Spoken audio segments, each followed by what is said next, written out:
to Inside the Dojang. Today's episode is a little different. I couldn't make it out to California where our guest Aubrey is.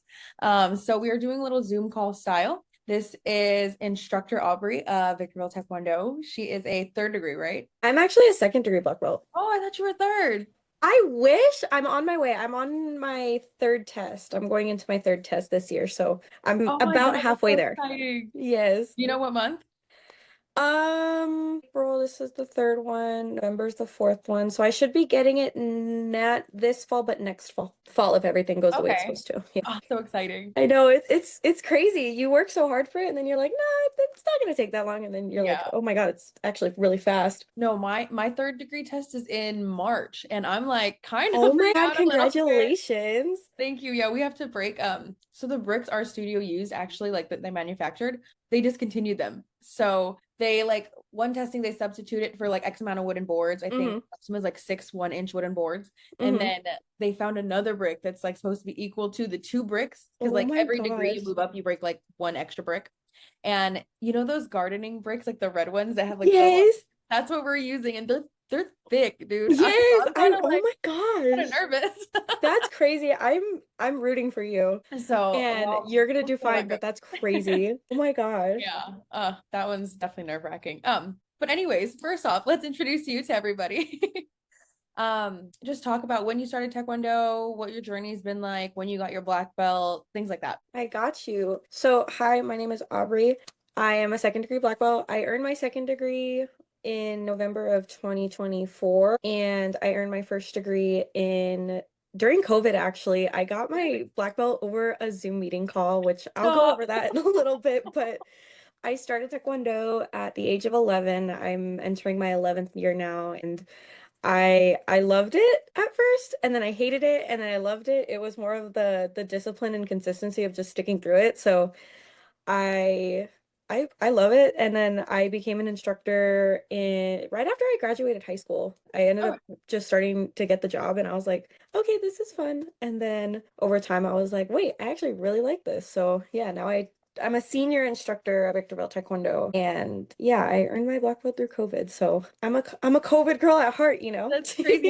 How did that work? Because like don't you guys do like endurance? Like, because you guys have a huge black belt testing. You like Yes. spar, you like so who'd you spar? Yes. So we I think at that point when we were doing our black belt testing cycles, it was a lot of in between tests. So we would do a PT test, we would do a sparring test, and I think the forms and stuff like that, it would usually be like a 4 hour all day thing. And then later it would be like the graduation and stuff like that. So instead of that, a couple weeks before the actual testing day happened, they were like, hey, we need you guys to send in videos of you doing all of your forms, all of your kicking combinations, and everything that we need from you guys. Cool. Cool, And cool. they literally did a class, and bless Master Lee's soul, he's a wonderful, wonderful instructor. He taught us how to use the camera to show us what we wanted or to show them what they wanted from us, and I was like, oh my God, okay. So I He was remember like spending support, great. it was great, but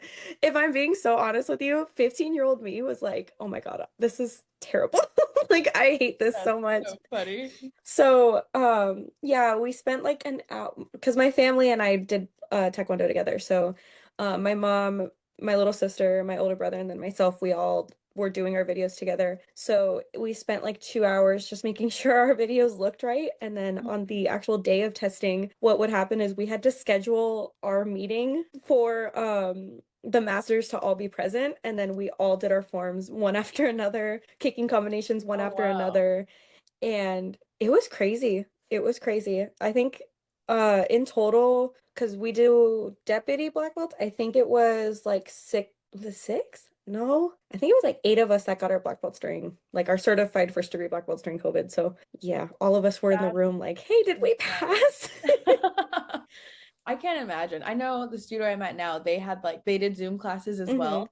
Um, but I don't know how they did testing. I remember I was talking to one of the other masters about how they like did Hmm. Zoom calls and they would do like challenges just to keep like the students engaged. And because during COVID, I was just I was living in Georgia. So Oh, I really? was inside an apartment. I didn't do it. I wasn't like doing Oh any my like extra gosh. activities. So it was because it was like it was crazy. Because out there, Yeah. I feel like it wasn't or out here wasn't as serious taking it as serious as it was Uh-huh. up there. Out there, Uh-huh. it was like it felt like the zombie apocalypse was about to That's happen. how California was. It was crazy. Everybody was wearing masks, and when we were doing our Zoom classes, it was like Master Lee would bring out a whole like chair from the studio because he would still have to go to the studio, Hmm. but he would be like, "Hey guys, go grab a kitchen chair, and this is gonna help you with your kicks." He made it work, and it That's was pretty cool. awesome. Yeah, the Zoom classes, again, I think everybody at the time were like missing Taekwondo. So, I mean, being cooped Yeah. up, I mean, I everybody knows, especially if they live through COVID, how it feels. And it's crazy now to see kids that are really young and they're like, "What's COVID?" And you're like, You're like, it took 2 years of my life. yes, you're like, oh my God, it's crazy. Yeah, I'm blown away that COVID even happened, but I'm kind of glad because I Yeah. think we took for granted the fact that going out was like, oh, we can do it all the Yeah. time. No, and I'm also glad too, like now people like at the end of my Pilates class, everyone's required to like wipe down their machines and stuff. It definitely like Yes. did everything for the better. But Yes. during COVID, I remember having this feeling like, is life ever gonna go back to the way it was? Like, are we ever gonna be allowed outside? No, exactly. And I feel like now it's like, okay, well, you're allowed outside, just be a little bit clean, like Cleaner, yeah. Like clean, being wash a your little bit hands, better. things down, Yes. we'll be good. Um, Yeah. It worked for okay, the so better though. going back to you getting your black belt during COVID, and you said Mhm. you and your mom and your siblings were all doing your videos together. Who Yes. in your family started Taekwondo first? Like, how did your family even get into it? So oh my God, that was so long ago. I'm trying to remember. Okay. So what happened was when we were younger, we did soccer. We just did like the normal kid sports. And I was kind of finally like, no, I don't really want to do it. Same thing with my older brother. So my grandpa was like, well, we need you guys to do something and I need you guys to learn how to defend yourself. So you're going to join Taekwondo or some type of martial arts school that's in the area. Hmm. So we started out at Victorville Taekwondo, which is the one that I go to, and my older brother started, and it was so funny because Master Nam, he actually started teaching the class that day for some reason. It was their first day, and Master Nam started teaching. So I thought Master Nam was the permanent instructor that was supposed to teach the entire time. So I was like, oh, that's cool. So we watched the class. And I was like, yeah, that's kind of cool, but also wasn't really interested because I liked my tablet. So I was like, okay, That's it's fair. fine. And so then I think it was a couple days later that my sister and I tried it. And my little sister was 5 at the time. So when it was like when the tinier students, we have a Tiny Tigers class now, which is like the Mhm. toddler ages. But what happened was when my sister was 5 years old, they'd have like intermediate belts between the like solid color belts. So instead of it being like white belt, yellow belt, it would be white belt and then white senior belt with a little black stripe, and then yellow belt and then yellow senior belt so that Do you they guys would not do have. those anymore? We don't do those anymore, no. Really? No, because we have the Tiny Tigers class now. So with Tiny Tigers, they get, oh my God, these toddlers are so, It's I'm so going a cute. little bit off topic, but these toddlers are so cute. I love when kids start. It's like it's the Oh my cutest thing. God. I love teaching toddlers. It's a lot to handle. I won't lie. It is a lot to handle, but the amount of the rewarding feeling that you get after they finish class and you see a smile on their face, it's the best feeling in the world. So That's so awesome. yeah, at the time, my sister was at the age where she would get the intermediate belts and stuff like that. So, um, we had gotten our white belt, and then it was like a month or so later that my mom, she got approached by Master Nam and was like, "Ma'am, why don't you try classes and see if you like it? Because all three of your kids do it anyway." And my mom was like, "No, I don't want to do it because there weren't that many adults in the class anyway." Yeah. So she was like, "No, I don't really want to." And then slowly but surely, Master Nam just convinced her to do it. So she tried it and she liked it. She liked it a lot. And my mom ended up getting hired on as an office lady, I think at Purple Belt. So it was a couple of months into it. And then, yeah, we would be there every single day from yellow belt. No, not yellow belt. It was like maybe orange or green belt all the way down until about like deputy black belt before COVID started. We were there almost every single day. Oh And wow. it just became a part of our normal routine. And honestly, like I loved it. I loved seeing Master Lee. I remember Amari, I love her to death. She was great. And then I would just see a lot of the instructors like Franco and Kim and James and Jesse. I don't know if you remember any of them, This but sounds familiar a little bit. I they know it was a they long time ago. yeah, they were like my original instructors and they slowly like it would dwindle down to only Instructor John, and then we call her Master Vigil now, but Amari, and then Mhm. Master Lee. So it was like it's cool seeing the transition, but Oh yeah, seeing the phase of Yeah. instructors. Yes, it's crazy. And now knowing that I'm an instructor, oh my God, it's crazy. It's Yeah. wild. But yeah, I it's just Taekwondo has always been something that became just a routine, but it's live, laugh, love Taekwondo. That's literally all it We is. should get that. We should get a sign that says that. Make it like a Yes, little wood right in the pencil and corner like hang instead it in of the this office right or something. here. So you said you started instructing right after you graduated high school. Yes. What like how did that happen? Did you always want to be an instructor when you were a student, or did they ask you and then you like kind of considered it, or how did that come up? Honestly, at the time, I think in the beginning it was more like, oh, I guess this could be a job because my mom had worked there. Master Nom one day, I was like maybe 14 or 15. I was in the black uniforms. Like I wasn't any hot shot. I was in gold team. I was like, okay, I'm doing what I'm supposed to do. Master Nom was like, you're gonna be an instructor one day. And I looked at him and I was like, you're crazy. I was like, I'm not gonna be an instructor at all. Like I literally looked at him and I was like, I don't know what you're talking about. And when I graduated high school, I was in the midst of like wondering what's my plan next because I was going to start community college. And my mom, she was like, well, do you want to just get a job at the studio? We're looking for more people. And I was like, well, I mean, yeah, if you guys are looking for people. So my And mom you're had already asked there my, all the time I was anyways. like, yeah, I'm there all the time. Why not? So I think I had taken a year off. It was a couple of months off in like 2021 to 2022 where everything was like slowly going back to normal, but really not. It was more wear Mhm. masks and stuff like that. So I took a little bit of a break because I was finishing up my senior year and I was like, okay, I need a break. Hold on. And then I got offered the job right after and Master Nom was like, oh, we would love to have her. Yes, 10 out of 10. She's hired. I was like, okay, cool. That's fine. Nice. Easy interview. Yeah, so I started doing office work originally, but I was given my instructor title because I had already gone through my gold team training and everything already. It was just, I wasn't necessarily teaching at the start. It was just more me doing office work because that's what I was hired to do. And then one of the instructors were gonna leave, I think, beginning of 2023. So I had the job already 6 months and I was going from like office and I was helping on the floor. I was kind of doing both. Master Lee was like, hey, do you want to just start learning how to teach so that, you can do multiple things if we need you? And I was like, I got you. Yeah, I learned, it was like the basic warm-ups first, and then, oh, here, now Yeah. you need to teach roundhouse kick, and oh, now you have to teach them, and drill and analyze and see who needs help Hmm. where, and then now you need to do self-defense. So it's kind of a process, but Escalated. Yeah. yeah, it was great. Master Lee's a wonderful mentor. Like Oh, he one of goes my and just favorite people. Absolutely. right. He's just Master Lee. If you're watching this right now, please just know you're my goat. We love you. So so him and I would be talking for like an hour after classes sometimes, just going into detail about like, hey, how do I say this? Hey, Mhm. what is a better alternative than to drill this certain move in a different way?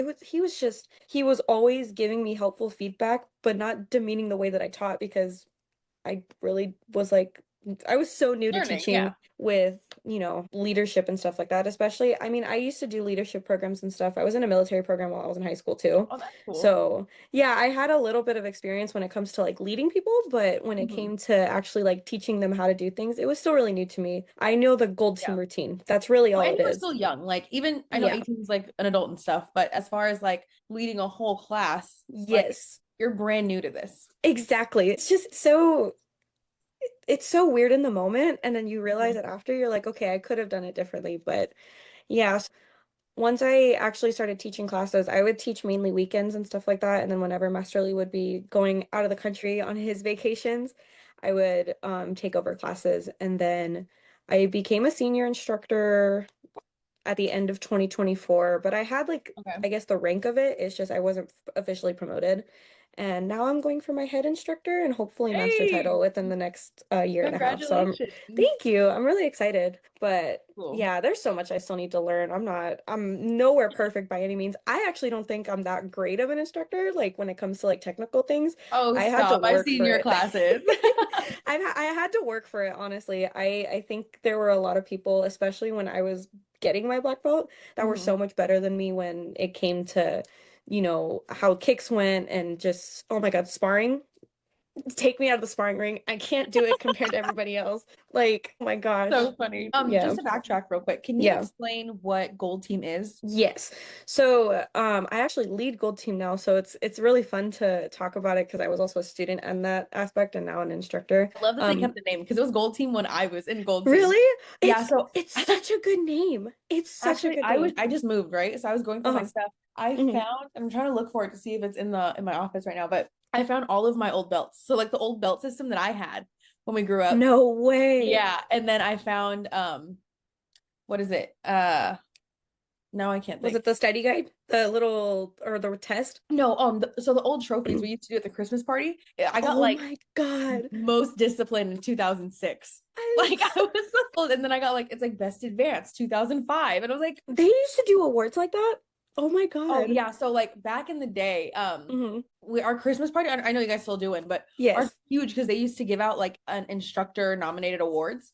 And Imari, if you're watching this, you know I'm gonna call you out because we have. Oh God. She's one of my best friends. We trained together growing up. She's a Yes. few years older than me, but Yeah. we got beef about this, and it's gonna be lifelong beef. Okay. I love So it. they I love used to it. do awards like best beginner, best intermediate, best advanced. So from because those are the three classes that we had. We didn't have different Yeah. age groups and stuff. It was just the three. And they would Uh-huh. pick one student who stood out like throughout that year in those Uh-huh. classes. I got best advanced one year. That was super cool. I got most disciplined of the year in 2006, I guess. That's so cool. That And is they so did like a cool. whole bunch of other awards like that too. Hmm. All instructor nominated. So you really had to show up and kind of show out. And they only did this one for a few years, but they did MVP, like the student that would like always be there, always like help out, like Uh-huh. just all around MVP, great player, right? And Imari, she like well deserved. I understand. She got this award, and this trophy, mind you, was huge. Like it was bigger than the black belt trophies. It was this was when they had like the three-tier black belt trophy, and then the Oh my MVP award God. was like taller than like everyone. It was probably taller than like Master Lee, probably as tall as Master Nom. Oh my God. This That's so trophy, cool. everyone had it. Everyone wanted this thing. Okay, like all of the people who like consistently showed up like in advanced class and stuff Yeah. were gunning for this trophy every year. Imari got it 3 years in a row. And she totally deserved it. I understand she totally deserved it, but it didn't piss me off any less. Like, okay. Well, And yeah, then because I mean, you're sitting there, you're like, I want that trophy like so I'm just bad. working and then I could see her in class working harder than me and I would work harder and then she'd still get it and I'd be like, "Oh my God, I don't know why I'm friends with her." We still like if I God. go to over because it's at her mom's house. Whenever I visit them when I'm in Victorville and I go say hey, I see these trophies and I look at her mom and I'm just like I'm still salty. You're still glowing. You're I'm still gloating about it, like I'm still internally. upset. We need to put those in the garage. We're done. Continued it. I heard from one of the older instructors who like Uh-huh. gave me a little insight because they discontinued all the certain trophies like that. They just Yes. switched out different awards. It was me and this other one of my other Taekwondo friends. His name's Eric. Me and him were always the same belt, and we competed like heavy with each other. And it Oh was my gonna be God. one of us, and then they ended up discontinuing it that year. And I was like, That's oh my God, crazy. take me You're sitting there, now, you're like, please. finally, and oh my gosh, Yeah. that But the last year Imari got it, he totally deserved it because for those of you listening who don't know Imari, she is one of the toughest people to train next to yes. because you're Yes. just like, wow, how are you still going? How are you still positive? How are you not Mm-hmm. like upset? How are you just breezing by? Like Exactly. Yes. it's she makes it look so effortless. And then that year, so she had actually broken her arm. I forgot doing what, but she broke her arm and Oh she my still came God. into class in like a in a cast and stuff. Mm-hmm. And I don't know if you guys are still heavy on this, but back in the day, Master Rom was like push-ups all day, every day. Like that's all Oh, we mm-hmm. Mm-hmm. and he was like, "Oh, Yumari, you can do sit-ups or squats or something." And she was like, "It's okay, sir." Drops down and starts doing one-arm push-ups the whole time. For like the 4 to 6 months her arm was broken, she was cranking out one-arm push-ups with her cast on, just like going. Yeah, and that when she did that, I was like, you know what? I'm not even mad about it anymore. Like, Master Vigil. and Yes. she was probably like 15. Like she was young. It wasn't like she was an adult. Yeah. Like she Oh was my young. gosh, Mhm. I And I love was that. probably like a brown belt when I watched her do this, and I was like, damn, I want to be her when I grow up. Literally like when now like oh my gosh, that's crazy. And that's one thing I remember. And she had like orange hair at the time. And then she was the class I'm remembering, I remember it so Uh-huh. clearly. It was we had the blue uniforms for the black belts, but with the gold stripes on the collar for gold team. Yeah, Oh it was sick. gosh, that's crazy. Now thinking about it, it's like everything, I think everything changed when I showed up. So like, oh my gosh, that's What year crazy. did you start? I started, it's a little bit foggy, but I think 2015. 11 years, Okay. yeah, 2015. That's so great. I talked to your mom about this when I first Yeah. visited, I think last year, because I Uh-huh. left in 2014. Like that, like, yeah, like the beginning of 2014. That's crazy. So if we would have joined like a year earlier, Hmm. Well, you you know would, what? oh my The gosh. first, because I didn't visit for a while, but the first day I Uh-huh. came back, Instructor David was at the front desk and he was like, ma'am, okay, I think I remember you. And I was like, and he goes, you used to teach the adult class when he started. I was teaching adult class at Yeah. like 17 when he started. And I was like, oh my God, I do remember you. That's Oh crazy. my gosh. No, that is crazy because I know that David's been there for a really, really long time, like Hmm. longer than I have. I know that, by the way, David, great person, stay-at-home dad, like he is just on it all the time. He teaches the toddler class all the time. Oh, that's Oh my God, awesome. he is an outstanding man. I 10 out love of his 10. energy. He's so positive. Yes, he's so positive, and even when he's like bone dead exhausted, he's still like so positive with the kids, and you can tell when he's tired and he's still like he's ugh, man is great. He's teaching his kids what consistency is and what discipline is. Thousand Oh, percent. I love that. How old are they? So I know that David has two younger kids. I don't know how old the older kids are, if I'm not being honest, but No worries. um he has an older daughter named Michelle. She's 12. And then Charlie, we Okay. call him Chunk or anything that starts with the CH. So Oh, I we saw heard, him when I was there yes, last time. yes. Charlie is 10. 10. Yeah, Okay. he's 10.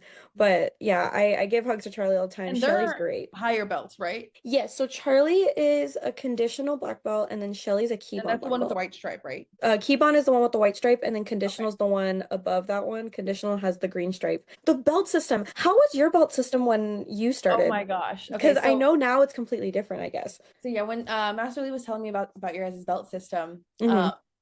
he like gave me the breakdown. I was like, okay, pretty basic, for the Hmm. first beginner intermediate. But then you guys got to the black belt section, and I'm still so confused. I've had it explained to me at least 10 times, and I don't get it. But when I was growing up, I took my first class as a no Hmm. belt, and you had to test for your white belt. So you would like take Really? class for like a month or two without a belt, yeah. And then you would test Oh. for your white belt. And then it would be white one, which was white with the black stripe, and then yellow, yellow one, yellow with a white stripe, and then purple, purple one, purple with a white stripe, orange, orange one, white stripe, green, green one, white stripe still, Hmm. blue, blue one. I think blue one, no, blue one was a white stripe. So all the Hmm. intermediate and beginner belts, the higher one had a white stripe. Uh-huh. And then you get to advanced class, and that's when it gets a little tricky. So Hmm. advanced class was brown belt, brown one with the white stripe, brown two with the yellow stripe, brown three with the Oh. black stripe, and then red one with the white stripe, red two with the yellow stripe, which I don't really like that belt. It was kind of ugly. Red three with the black stripe, and then dawn, your first Uh-huh. class. So That's crazy. So you, for the color belt, how long you would be in the same belt with the stripe for what, like 4 months, if that? so we actually tested, I think from beginner to intermediate, you were able to test every, no, actually, so beginner belts were, you could test every month. Hmm. Intermediate belts, I think you could test every other month, and then advanced belts, you could test every 2 or 3 months, depending on if you knew your curriculum. So if Oh, you okay. were good, they would like kind of push you, like say, hey, Hmm. you can go ahead. But it really just depended on who was giving out stripes. And they were Okay. really stingy with stripes back in the day because we only had four. Mhm. Do you guys still only have four? For stripes, like the Yeah. striped belts, or like, No, like the stripes that so we do a completely different process when it comes to stripes. It's now a behavior stripe system. okay. So with our behavior stripes, we give them a sticker sheet, and this is all based off of the parents. This isn't even for us anymore. Wait, so how do So you guys measure the curriculum whether they're like ready to test? so we actually do a set curriculum where it's about every couple of months. I think it's every 2 months if I'm not mistaken. Where we advance the curriculum. So we teach them step by step the first couple of weeks, and then, okay, here, now let's drill it a little bit. Let's make sure that you guys know what you're doing. And then the last couple of weeks, it's mock testing, make sure that they know everything. And if they need, a little bit extra help, then that's why we're here. Every 2 months, they should test. Now, if we have a student that doesn't come into class that much, they say, like, every couple of weeks they show up like once, then what we do is we have our private lessons on a select day. I think we have them on Mondays. And that's where all of the assistant instructors get to train and do private lessons. And that's where we get to like kind of simulate how classes are. Mm, So that's where the instructors train, and then also the students get extra training with the instructors, like multiple instructors. yeah, So they can do makeup classes so that they can learn the so that they can curriculum test. before they test. Okay. Now, If they don't test, then they just skip out on the kick, but they learn the kick. So they're just in class an extra couple of months. If they test every 2 months like they should, which most of our students do because we try and Mhm. keep it advancing, Yeah. then they should get their red belt a year and a half in. Okay. See, well, I don't know, well, however long the process is from red belt to black belt, Mhm. but it took me 5 years to get my black belt from Yeah, that tracks. Yeah. from no belt to first Yeah. on. But and it's so crazy. I like remember this clear as day too. I Mhm. passed every single test I took except for one. And it was orange Really? high. And it was me and my friend Eric, the one I told you about, that me and him were supposed to get MVP. Uh, Oh, I forgot our form, but it was the Palgea where you do like the C block uppercut. yes, yes, I yes. I forgot the back part of that. So me and him go like here, and then we both freeze. And I remember just staying here with my arm out in this striker, this Nang knife, and Uh-huh. I'm like, and then we don't move for like a long time. Me and him are looking at each other to see like what the other person does next. And because both of us don't match nom, makes us like go to attention and we stand there, and then he like makes us sit down. And then my heart is like racing in my chest. And I'm like, That's so like when you're and then I standing there and failed. you forget what you're doing, it's like out of body. You're like, I don't know what I'm doing. Yeah. What do And I I don't know do? if you guys do this too, but like back in the day, we would Oh, they would call you if you failed because the belt yes. ceremony was the next day. So they're Yes, like, we still oh, do that. okay. So yeah, I didn't even have to sit by the phone. I knew he was gonna call, and then he called my Mhm. grandpa and he was like, "Hey, you failed," and I was like, "I know," I know I failed. I'm sorry. No, but that that's was the only exactly, test I yeah. ever failed. And then, I oh, remember I failed my brown belt test because when we used to do color belt test like testing cycles, it would be in front of like people in class. So they would be like, okay, the last 10 minutes of class, we're gonna test some of these kids. So I remember it was backside kick and I failed my backside kick. And I knew I failed it. I was like, it's fine. I know I didn't hit the target right. It just was not my best. And he used to do it based off of the out of five. So it would be like technique, power, speed, accuracy, and your key up, right? mhm. And he goes, you did not have the right technique. You didn't chamber the right way. Your kick was not fast. It took you too long to look, and you didn't say ha or something like that. Yeah, And when we were in the advanced class, we needed 4 out of 5 to pass. So even if like you didn't say ha and you had the other four, you were like, you're golden, you're good. But yeah, I got a 3 out of 5, and I was like, you know what? It's fine. I'll try it next week you're or like that something, wasn't you my know? best, anyways. Yes, I was like, it's not my best. It's fine. And I was just like, whatever. I was Oh, like, I think 13 at the time. So it wasn't, I was like, I have so many other things to worry about. But deep down, I was like, yeah, it's it okay. hurts. That's stuff. Yeah. I will remember that for the rest of my life. That testing Yes. was Yeah. like, and I well, because the student amount, we don't really do the Mm, Palliative forms now. We just do the Tega, so we don't practice them. But when I was mm, still a student with you guys, I did not forget that form. I knew that one, and I was like, okay, yeah. we're not doing this again. So Holiday yeah, forms are in my brain always from now until I'm dead. yeah, I want to like kind of learn them again, but I don't really need to because we don't really do that because we mostly focus on like the USAC competition forms, which is like Yes. the Teguk and the black belt forms. Yeah. But my little sister, so she's a poom right now, Hmm. half red, half black. Hmm. And her next test will be for her first on, but she's not ready for it. So they make you stay at Poom for a year, Uh-huh. because you have to learn all of the color belt curriculum, and that's what you test with. So she's definitely Oh, not okay. ready to test with me in March, but Hmm. she's like, I think, because what would if she tested in March, she'd be turning 11, and she started Hmm. with 7. So it would have taken her 4 years, but I'm hoping that Hmm. she hits the mark of 5, so she doesn't get her black belt before me. You know what? It's weird because I remember when Master Lee would be telling us about like how long it would take for black belt. Same thing with Master Nam. He was like, yeah, it would take you like 4 to 5 years, right? Hmm. And for us, we try to make it, I think it's like 4.5 years because for our black belt testing cycles, once you reach that 1.5 year margin, if you test like every 2 months, like we're like allotting you to, you start your black belt testing cycle right at I think we do it right at the start of one cycle. So every belt from your black belt testing cycle, which is your red high, which is that stripe one, and then Kibon conditional solid black belt, which that one's confusing. I don't know why we have solid black belt. Even as an instructor, I don't know why. Like we could just do a blue stripe or something to make it Okay, look like. okay. But and then it's solid black belt and then deputy black belt, and then you get your first dan. It's 6 tests, and every 6 months it equates to 3 years that you're in the black belt testing Oh, okay. cycles.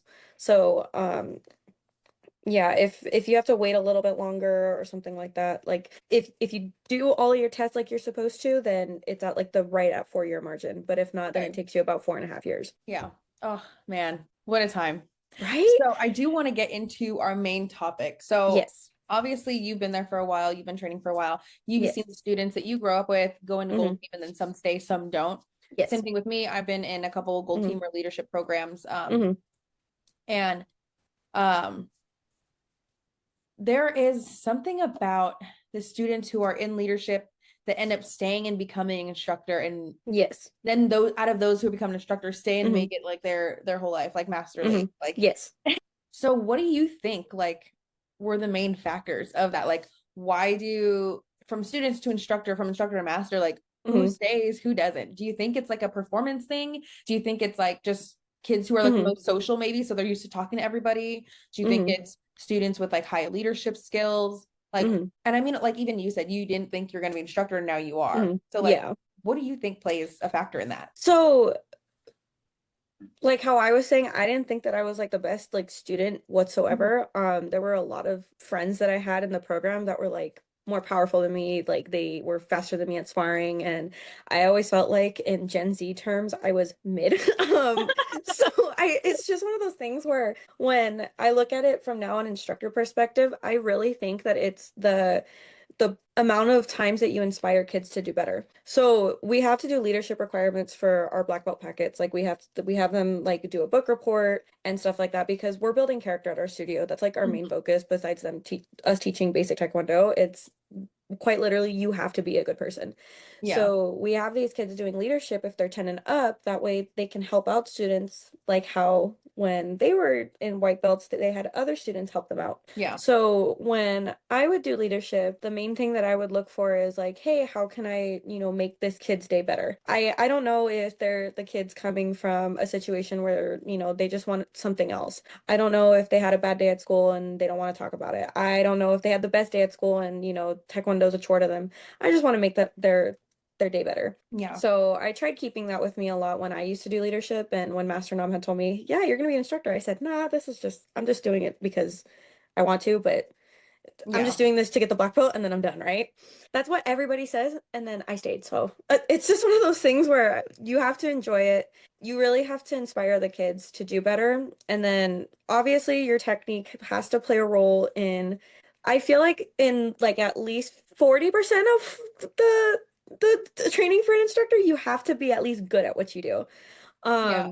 Physical Do you think you capabilities and turning stuff into an like that. instructor came from like the passion from it, or like because you did like taekwondo, but were you like, Yes. I love this 100% all the time? Like, Honestly, I at the beginning it was just because I wanted a job. I'm gonna mhm, be honest, it was just because I wanted a job. And then as I started practicing a lot more and as I started realizing like, wait, I actually really love the art of Taekwondo, mhm, I I found a love for just being next to the my students, you know. I make bonds with kids every day, even if I only meet them for like 2 weeks and they're only there for a 2 week complimentary trial, like I get to see them and it makes my day. And that's a part of what gives me my passion is just seeing these kids grow into, you know, better me's, better Master Lee's, you know. I don't want them to turn into me. I want them to just be a better version of themselves. But they're like, oh, Instructor Aubrie, Master Lee, you're my favorite. And that just, it warms my heart. But I'm like, no, you're my favorite. I'm just kidding. I can't have favorites, guys. I'm sorry. I can't have favorites. Everybody's my favorite at that point, if I'm being honest. But yeah, yeah, no, I totally get it. it's just, yeah, you build passion over time. I really feel like that's the main thing. Yeah, no, going from student to instructor is like Hmm. it's crazy because I feel like me when I see well when I was teaching and I could like Hmm. I was teaching students and I could kind of Hmm. tell if they were going to be an instructor or not. It was Yeah. always like the kids that were super proactive in class, whether they had the best technique or not. It was Hmm. always the kids that were like wanting to learn more, asking the right questions, or Yes. trying to help out the students next to them or the Hmm. younger belts next to them. Like Yes. just and it shows in like the smallest ways too, even at the Hmm. youngest ages. Like right now, I don't think my little sister wants to be an instructor. She's really like carefree, super chill vibes. And Yes. but even when she's taking class with like younger students or even like not even like younger belt students, but like age Hmm. younger, and they're Hmm. like fooling around or they're not like sitting correctly or whatever, Hmm. she'll like, oh, hey, we'll try doing this or okay, oh, Hmm. if you just do this because like my sister does a really good technique. This is one thing I kind of don't like right now with her is that Hmm. she's really good, but she like kind of gets lazy sometimes.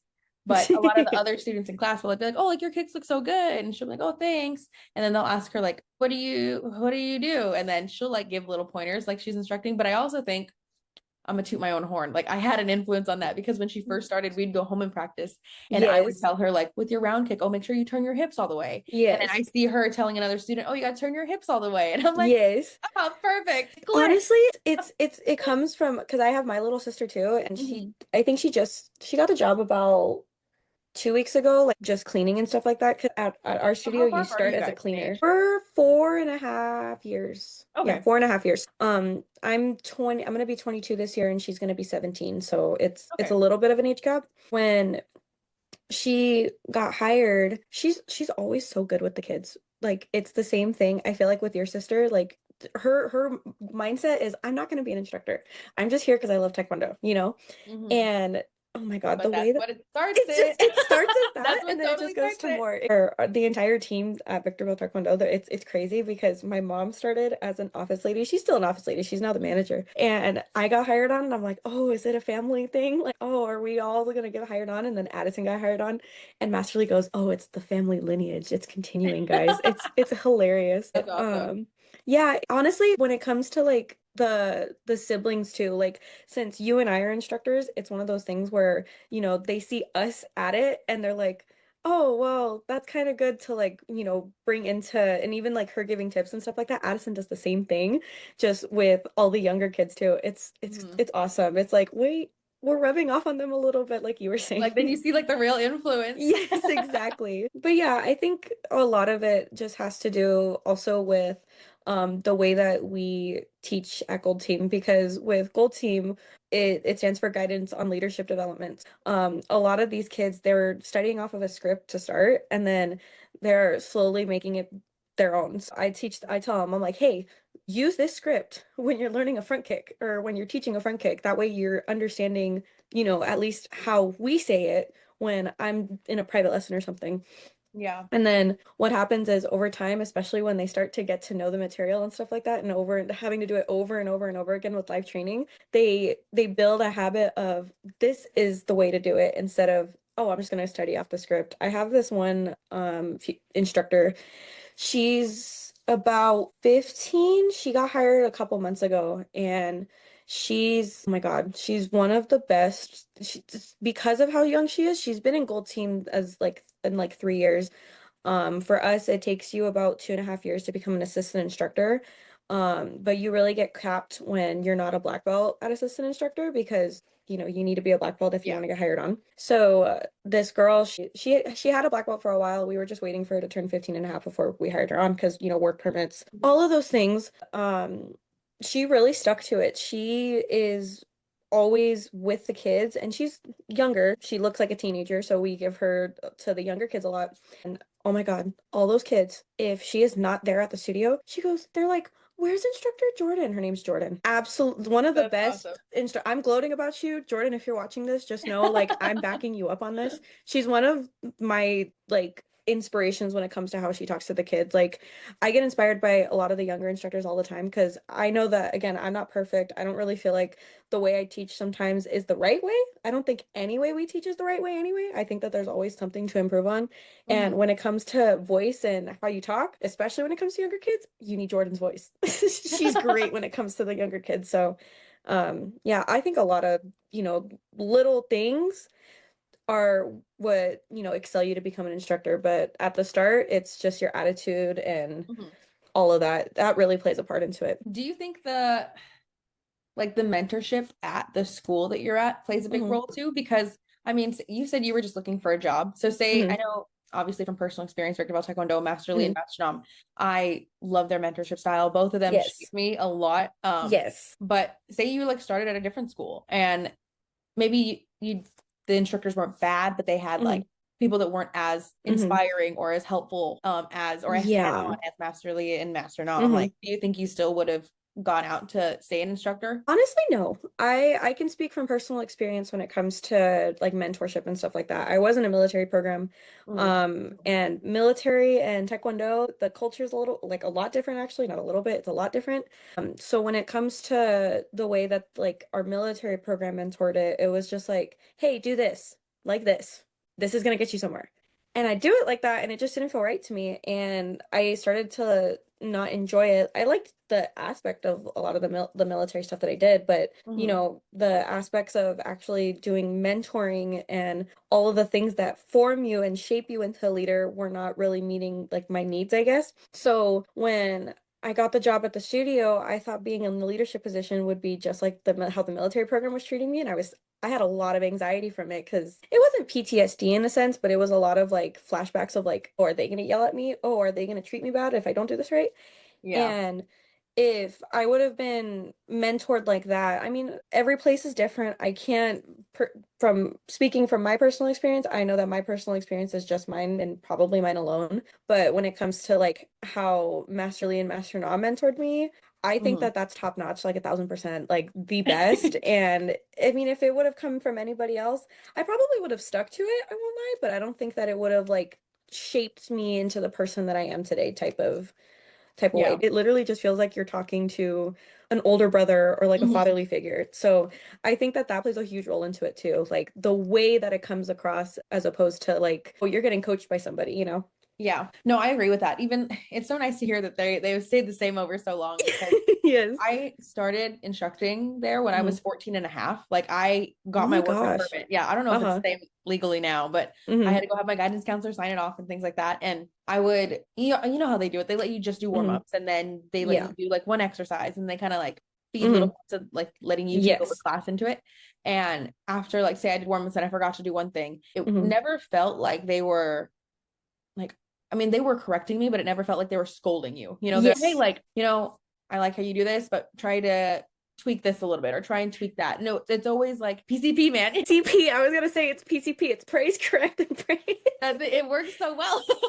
I'm literally I'm telling you, if anybody's like listening in on this right now, this is the advice you need. If you're Mhm. trying to give anybody some advice on something that you want them to do better on, praise them for what they did right. Then Mhm. tell them what they can do better on, and then praise them if they do it right again. Because it feels so much better on you Yeah. And when then you're not ugh, you're not like butting heads because like yes, when someone's like not I don't want to say scolding you because then it sounds like a yes, parent to a kid, but like yes. when they're like telling you, hey, like you did this wrong, then you Hmm. like you meet that with, oh well, I didn't mean to, or I, and then you like Hmm. start butting heads. It Yeah. never felt like that. It was always like, oh, he's telling me this so I can get better. Okay, I'll do Exactly. this, and then he acknowledges when you get better. Hmm. Like, it's Yes. I do love the school culture over there, and Hmm. that's what I think helped me become. I think I was a good instructor, and that's what From helped me. from what was said, is 1,000% you were a good instructor. I've heard Thank you, nothing ma'am. but good things about you. That is so sweet. I just Yeah. remember certain classes, me and Mari would take over, and we were like I think we were one of the only female instructors at the time. And it was Yes. like, are we going to kill the kids today? Yeah, let's make the class hard, but we're going to smile about it. I'm gonna be so honest with So you. cool. I was talking to Master Lee a couple weeks ago because him and I we still go on our tangents about like Mhm. it's not even coaching anymore. It's just more about like seeing what we can do better, like when it comes to just as a team. So when him and I started talking, I actually I taught a lot the past like 2 years. Like everybody knows me now as like I still use a lot of like my military training to my advantage when it comes to like teaching classes and stuff. So I do a lot of cardio and I do a lot of like, workout based classes and stuff like that. And Mhm. a lot of my students that come and see me on Saturdays, they know I'm gonna get cardio on Saturdays and I love it. I it's so funny to say this, and I promise I'm not a mean instructor at all. It's just the way that it comes across, I promise. A lot of the kids goes, "Oh my God, it's Torture Saturday," and I'm like, "Yes, guys, let's go." I Oh, promise that's I so do not good. kill these kids at all. I give them a 10 to 15 minute workout at best. I promise. Like But that's you know what? it. Even as a student, because I don't teach now, Uh-huh. I just train on my own. Uh-huh. I love when I see like the certain instructors or masters that walk in that like give us a Yes. hard class. I'm like, okay, I gotta mentally lock in because I'm gonna get better and I'm gonna work Exactly. hard, but I might cry a little bit during class. Exactly. All of these kids, they sometimes sit there and they're just like the David's little boy, the Mhm. Charlie. When he used to come in Saturday classes, he used to be like, Instructor Aubrie, I want torture, please. I'm like, man, I don't even want to give you guys torture. You're just inspiring me. That is so Um, funny. but yeah, I was talking to Master Lee and I was like, yeah, I remember when, all of these classes and stuff like that, like when females used to not teach. I remember Amari teaching one of my my classes. I only one because it was either Instructor John, his name's Master Lewis now, but Mhm. I remember when Master Lewis was teaching my classes and Master Lee, like that was it. Like those were the only people teaching my classes. So then when we had more of like a female, when I came in, like more of Mhm. a female instructor, he was like, yeah, Instructor Leilani, Master Vigil, all of our upcoming female instructors in our legacy times walked so that you could run. I was like, oh my God, I love that and I God. feel so honored, you know? That's That's crazy. I used to teach John and then he became an instructor and we worked together. Yeah, Oh, that's so funny. it's crazy. Master, Uh, okay, he was great too. Instructor John, he would teach a lot of like the beginner classes when I was like up and coming. So he was always so charismatic. And the one person that I get reminded of now to Instructor John, his name's Alex. oh Oh yeah, my God, he's great. He's I can see just that. so charismatic, but I think the difference is that he's great and he's so positive. I just want him to be like a little bit serious. Like Instructor John used to be like very, very like little serious, like Hmm. always And you positive. When have your moments, where you can switch it yeah, on and off. yeah, I want Alex to have those moments too. It's great. He's always charismatic, and I'm like, I want Yeah, you to he show has a your super serious positive side. attitude all the time. I love Yes. that. His favorite line, and Master Nam quotes it or Master Lee quotes it all the time. He goes, I like it. I'm like, even if it's the worst thing ever, like I go over lesson plans with him now because Alex teaches a lot of Saturdays too, because I started school. That's so I funny. told him I was like, oh, I want you to do this, this, this, and this, and then you can move on to what you want to do. He goes, I like it. I'm like, I love it. I love it that you like So it. yeah, so we're gonna do like 100 push-ups, 100 hmm sit-ups. I like it. I like it. I'm like, I'm That's not going to so teach good. it. You're going to teach it. So I hope that they like it if it comes from you, you know? That's funny. Yeah. Okay, so when you were with your group of Gold Team members going to instructors, hmm personally, would you consider yourself an introvert or an extrovert? When I was a teenager, I was a mega introvert, but you would have to get me comfortable for me to turn into an extrovert. I had braces, I wear glasses. I mean, that's a given. I had like these big, big frames and I looked like a classic nerd. Braces, Nerd glasses, stereotype. We love it. nerd central. So it took me a little bit to actually open up into the person that I am today. And Gold Team, it was a struggle at first. It really was because talking in front of people, I would turn as red as a tomato. Because, that's Oh just what it no. is. So, anytime that I would be partnered, because we used to do like Gold Team simulation role play. Hmm. So it would be, hey, you're gonna teach, your partner who's a 5-year-old first day student, how to do a front kick or something like that.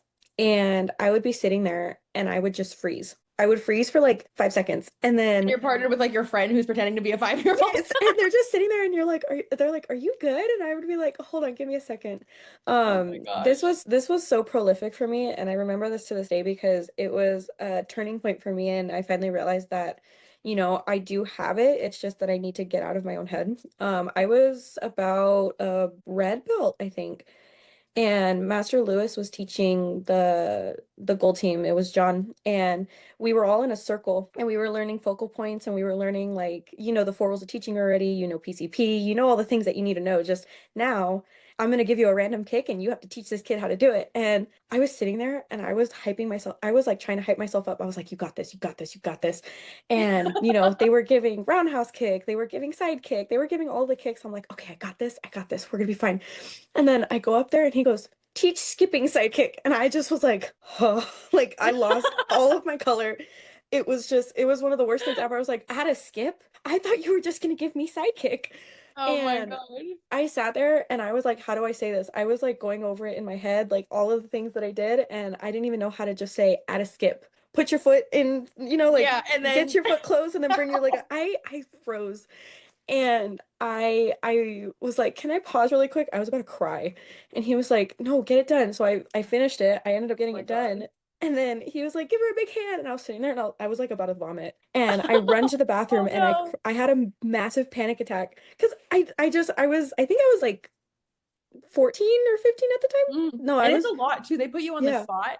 And I think a Yes. lot of people don't understand how much Yes. pressure it is to instruct. Like there's a Yes. lot of like when you start instructing when you're a teenager, you're young, Yes. you're still learning these things, and hmm you're influencing these little kids. That is a Yes. big responsibility. it Okay. And if people don't you mess understand up a unless they little live bit, it. you're like, Yes. you freak out because Yes. there's so much that goes into it. You have to say this a certain way. You need to explain the cake right, know the technique. You also have to be able to demonstrate it. And you have to be able Yes. to like find out what they did Hmm. wrong, but tell them they did it wrong, but they have the potential to do it right. And so Exactly. they understand it. It's like it's Yes. so much that goes into Hmm. instructing, and it's just one thing. And then It they're like, lit add a it, skip, and you're like, yes. I'm done. Yes, and it's just like that one thing that get like, oh my God, it was so embarrassing for me because everybody was like looking and they were like, why is she upset? Like she did great. And like I knew deep down I was like, you got it done. Like that's all that matters. But part of me was also like, you suck, you suck, you suck. Why did you do that? You know? So then You I know get you could have back. done better, I know but I could it have done wasn't better. bad. It wasn't bad at all. So then I get out there, like I was crying, wiped my tears away and I was like, okay, I'm good. Like I was trying to put on a face after crying. Like he looks at me and he goes, "You did fine." Like, besides the fact that you paused because you didn't know what you were doing for like 2 seconds, like you did great. And I was like, "Okay, I'm good. I don't want to do that again." Like I literally looked at him and I was like, "I'm good. I don't want to do that again." And then I kept that with me because part of me was like, "You know what? This is going to help me out in the future." And honestly, it did because I stopped doing a lot of like gold team. I still knew how to do gold team and stuff like that. I stopped for a little bit because I was like, I finally got into a lot into the military program. It was just a lot more that I was doing in Hmm. high school. It's just Yeah. it's what it is. So, once I got back into teaching and stuff like that, a lot of my anxiety issues was me just not knowing what to say and how to say it so that it would come across right to the kids. And it brought me back to when I taught that skipping sidekick, role playing it in Gold Team. Hmm. And I think I was in a quant advanced class and I had a massive panic attack because, it was a couple of kids, but I just didn't know what to say. I was like, I had just gotten to work after getting done with community college and I was like, I don't want to be here. So I had a massive panic attack for some reason and Master Lee was like, just go out and do it. And I did it. And then I was like, that's really all you needed to do is just like put on a face and just Hmm. go with it. And if you Fake it say till you something make wrong, it. yeah, if you fake it till you make it. And I don't fake it till I make it anymore because I know what to say and I know what to do. And it just all became a part of just consistency. And I think that that's a big part of, teaching is you just need to be consistent and you need to understand what you want from these kids because a 5-year-old is not going to know how to do a flying sidekick if you don't teach them how to jump up in the air the right way. Like Yeah. you have to go like 100%. you have to go bit by bit by bit and you need to teach yourself how to go bit by bit by bit. And yeah, it's a lot of consistency and it's a lot of, trial and error. I was not a good instructor when I first started. I would say things the wrong way and I would get a lot of laughs sometimes and the parents would look at me weird and I would just be like, "You know what? I'm I'm trying. human. I'm trying and I'm human." And now I get a lot of, understanding faces Hmm. because I understand what I'm teaching, So, I mean, this could be it could be the same thing as like an adult, working at a corporate job and stuff like that. You don't know what And you're that's a doing. learning curve. It's a learning curve, exactly. You don't know what you're doing until you do it for X amount of time. So, Yeah. um, yeah, I mean, I tell the gold team all the time. I'm like, yeah, you're simulating it with your friend, but go out there and do it In live front of in everyone, it's a person. little different. It's completely different. So just keep at it and Master Nom will see it, Master Nom will love it, and then who knows, maybe you're the next one that's hired. Hmm. That's not on me. I just say that you guys are good and that's all. And he's the one that is like, "Oh, I want to see if they're good?" Yeah. So would So, you say like your biggest struggle going from student to instructor was like learning how to say things or how to talk to the kids or like talking in front of a group of people? Like what was your main struggle as like someone who says they started off as an introvert? talking in front of people. That is Okay. the big one. I can talk in front of like let's say that you and I were in person. It would take me like 2 minutes just to get to know you, and then I'd be like, okay, let me just, start talking a little bit more. When it comes to saying it to little kids, there is a little bit of a learning curve, but I feel like you just need to tone it down a little bit and you need to say a lot of simpler words, and then you can get it to Yeah. for like a 5-year-old to understand it. I can get a 3-year-old to understand how to do a front kick, and that's just because I say things really simple. When it comes to teaching in front of a giant class, that's Mhm. the part that gets me the most nervous. Even now I get a little bit nervous, but it all comes down to, how you're imagining things to go. I at the beginning, I hear it all the time, and I had to find out for myself if it worked. So when you go up in front of people, you have to imagine them in your underwear. You have to imagine them in their undergarments, right? And I'm honest, I'm being so honest with you, it worked for like a month. And then I was like, okay, now after the month of me training nonstop, I was like, okay, now let's just focus on analyzing how many people are in the room so that way, if you need to learn a lesson or if you need to teach a lesson, even if it's like just you being a good human type of lesson, who's going to understand it and who's going to connect to it. Hmm. So that was the next thing, and it would just be analyzing and reading the room. Okay. So talking in front of people was the first thing, and you just need to imagine it to where it seems funny to talk in front of people. And then the next thing is analyzing and reading the room of who's going to understand what you're talking about and who's going to understand and who's going to like what you're talking about too. Yeah. Do you think when you first like got offered to be an Mhm. instructor, do you think like you having to talk in front of like huge classes deterred you a little bit from that? Or Yes, did you like, you really? 1,000%. Yes. I coming from an introverted standpoint, getting in front of like, even if it was like 20 people, that to me is crazy because they want to know what I have to say. Like that was the mental block for me. Like I don't want Mm, anyone to know that what I have to say. And that I think was the part of me that I struggled to get out of that habit with the most. okay. When I started training, we were still in that like getting out of little classes, all of the Zoom meeting classes, into going until now we're getting into bigger classes. So the Hmm. most amount of kids that I would teach while I was training was at most like 20 to 25 kids. Like at That's a most, lot though. yeah, it is a lot. But like on the best day, I thought about it as the best day of the week. Thursdays were my favorite day of the week because nobody would show up. Like almost nobody. We would get like maybe at most in the biggest like prime time class, like at most 10. Oh wow. At most 10. Just because we're still going through our business and making sure. And Thursday, I don't know why Thursday was just not a busy day. Friday was At the end busy. of the week, people like Yeah, are Friday after was hump always day. busy. Exactly. Friday's busy, Saturdays were busy for me when I Mhm. actually started teaching those classes. But Thursdays, the 3 o'clock class would get like at most three. So Oh wow. that's the class that I really got to get to know first and to get out of my bad habit of my mental block because it's only three kids, it'll be fine. And I really got to experiment on maybe if I teach them the roundhouse kick this way, or I think at those quant events that's blue uniform, so tornado, maybe teaching tornado this way is not the right way, maybe Hmm. teaching it this way, and experimenting with this equipment instead of that equipment. That was the time that me and Master Lee really honed in on how I say things, and it would just get better from there. I don't think your first class is your best class. I think that your like fifth class or your last class of the day is your best class because you've gone through so much experimentation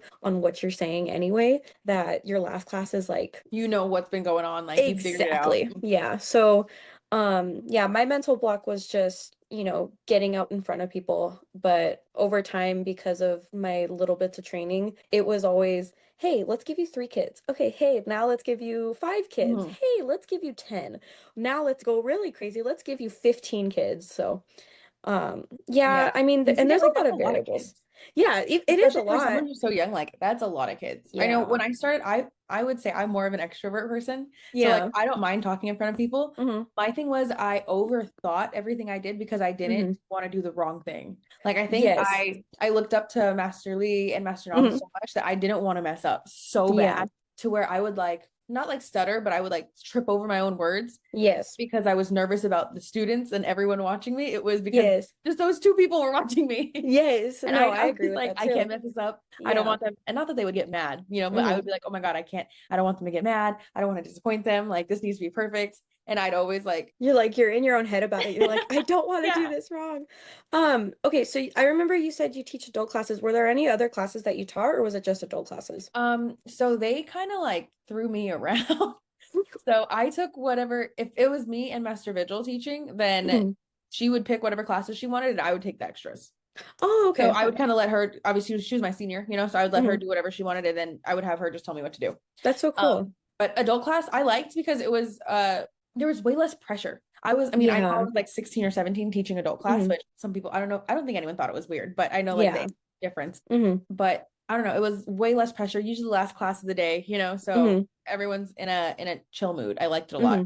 That's awesome. I also like teaching. I taught the toddlers when we Oh started my getting classes. God. So dang, I was there a long time ago because before we had the second room, Hmm. we only had the first one, and that's when I Yes. started. Uh-huh. And then they renovated to the second room. Yes. And then they started hosting, I think it was just the toddler class in there at an early time, and that was like the only Hmm. class we had in there. Hmm.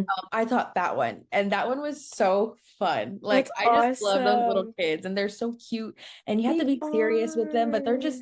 they're so cute. It's so Yes. hard. Like Yes, they really are. I like love it. what is it? Ages like four sometimes to like Hmm. six. Like oh, Yes, the but cutest they can be. oh my God, they're literally learning how to talk. They're learning how to do they don't have the best coordination either, Yeah, but they they're can't just even so pronounce good. ma'am. I Okay, like know. My God, it's so funny to hear the ma'ams or the smams. I hear smam all the time oh, because they that's think so of funny. sir because I mean David teaches the Tiny Oh Tiger yeah, so they class. go back and forth. So they go back and forth. So when I tell them, I'm like, "Hey, go say yes, ma'am," instead of yes, sir. They're like, "Yes, ma'am." Like, it takes them a second to understand it. It's the I love cutest thing that. ever. It is But it is cute. And then I taught, like I said, I kind of taught all classes. I think mhm, those two I really remember doing because I just really mhm. liked them. But I think in because I never got my second degree with you guys. I was only Yes. my first degree. So I wouldn't take over like the advanced class on my own. Mhm, I would always assist Master Vigil mhm, because we were kind of I was kind of like the same rank as the students, same age. So mhm, he always like took over and then I would assist. And mhm, then beginner class I would do intermediate class sometimes. mhm. I don't know. I feel like certain because like our classes were only beginner, intermediate, advanced. They were like always really big in size. Yeah. Or it didn't matter what age, you just mattered what belt. Mhm. I always liked like assisting Master Lee in class. I It's always stand forward great. like, oh, he's like, get the ping pong balls. We're gonna do Yes. one hand pickup. And for those of you listening, one hand pickup, we had this giant bin of ping We pong still balls. have it. We still have it. That thing is so old. Okay, It's that's so older old. than It's the me. ping pong balls And need to get cleaned they're like like probably every yellow. No, month. I don't think Yeah. you can clean them. They like it's plastic. Hmm. They just change. Hmm. But Master Mom used to dump them all out, and we would have to pick one up with one hand only, drop it in the bin, and then go back in for another one. But sometimes it would be our warm up. He would like just empty out this ping pong ball box, and everyone in one hand pick up, go and do that. And he'd be like, "Oh, 30 seconds." And you had to move. Like sometimes if they got stuck behind the wave masters or, Where like, the parents were, the little observation oh, yeah, area. they couldn't help Yes. either. Like Oh my God. you had to run. That one was so Hmm. fun. But just stuff like that. Like I loved all the Hmm. random exercises that we did. Um, do you think like would you say now that you're still an introvert, like instructing helped you like become an extrovert to talk to people? Yeah, it really does. I still have my moments where I want to be like introverted and I'm like, no, I don't really want to talk. But Hmm. now it gets to the point where I'm like, if I know the answer, I really want to say it. So I feel like I'm becoming more extroverted now as an adult. I feel like you go through stages where you're more introverted and when you're more extroverted. But yeah, now like when I'm here now, like Hmm. as an instructor, I feel like it's really helped me become more extroverted and more confident in myself, to be honest. I like that. Yeah, it's one of those things where you have to be confident in what you're saying, and if you're not confident in yourself, then how can you be confident in what you're saying? Yeah. So I And then you're had teaching other things, so you have to like exactly. be 100% sure. Yeah, so it really just in total in general with my life, I really feel like being an instructor has helped me become a person that I mean that I've been wanting to be for a really long time. And I mean, I know that I still have a lot to improve on. I don't think that I'm perfect by any means, That is but so sweet though. I yeah. love that. That is like one thing I do love about Taekwondo is that it's not just like martial arts, it influences your Hmm. character so much. Yes. And not a lot of other martial arts do that. Like I think Taekwondo Never. specifically is the respect and the Yeah. just everything. It helps you grow. Yes, Um, I love it. so what do you think was the most surprising thing to you from going from student to instructor? Like what's something that comes along with instructing that you weren't expecting? Honestly, the background info about curriculum. For me, Okay. I when this is like a long time ago now. We would have just no idea what was going on in class that day. Like, was it forms? Was it kicks? Was it Hmm. like we had no idea. Now, what we have is a little board. I don't know if you remember when you Oh, came I by see. for Yeah. sparring where it was like all whiteboard. It's like a whiteboard. And it goes about like one, two, and three. It's like section one, section two, section three. Hmm. So we divide the class up in sections about, hey, this is what you need to know. This is what we're going to learn right now. And then this is your self-defense, or like this is sparring or something. Let's simulate it. So, before we got that curriculum board, Master Lee and I would be talking about what are we doing, and a lot of my on the floor experience and being an instructor with Master Lee was, what is he teaching so that I know what to teach on Saturday? What is he teaching this Mm. week so that I know not to copy it, but how to say it on Saturday? Yeah. And it was really hard because, when Master Lee teaches, sometimes he teaches one class one way on Tuesday, and then Wednesday is something completely different, and then Thursday is something completely different, and then Friday is something completely different. So you have so many options to choose, but you're like, wait, but what's actually supposed to be going on? So we made a curriculum like guideline, and that's really what I love and what I didn't expect, because, we all go through stages about getting better and stuff like that. The curriculum binder was so surprising to me because I'm like, wait, now I actually have a guideline, and it's nice to have a guideline because this is exactly what I need to teach. They're not telling me how to teach it. They're just saying, hey, teach a This is what roundhouse it is. kick. Yeah, this is Yeah. what it is.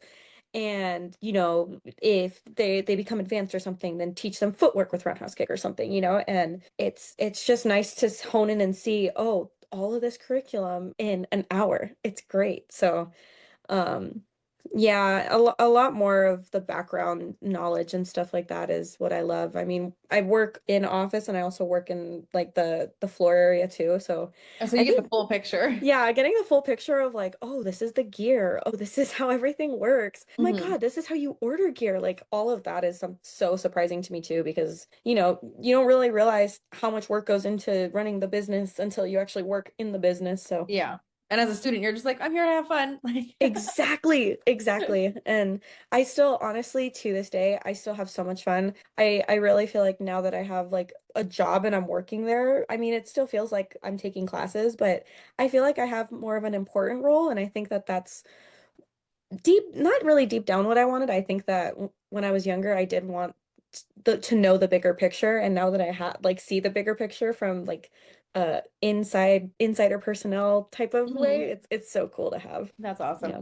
So, what do you think you get out of teaching that you didn't get from training? Like, people stick with training for only so Hmm. long. Obviously, once you get an instructor, you stick longer because it's a Hmm. job, you have more Yeah. responsibility. But like, what do you think as a person, whether that be like satisfaction, fulfillment, or different Mm. training or the inside scoop on things? Like, what do you think that like what do Taekwondo artists get from instructing rather than just training and being a student? I love this. Wait, I love this. Okay, so when you're instructing and not just training, you feel more confident in what you're training with. So I know how to do a roundhouse kick really well. When I was doing roundhouse kick from white belt all the way to black belt, I was like, yeah, I know how to do a roundhouse kick.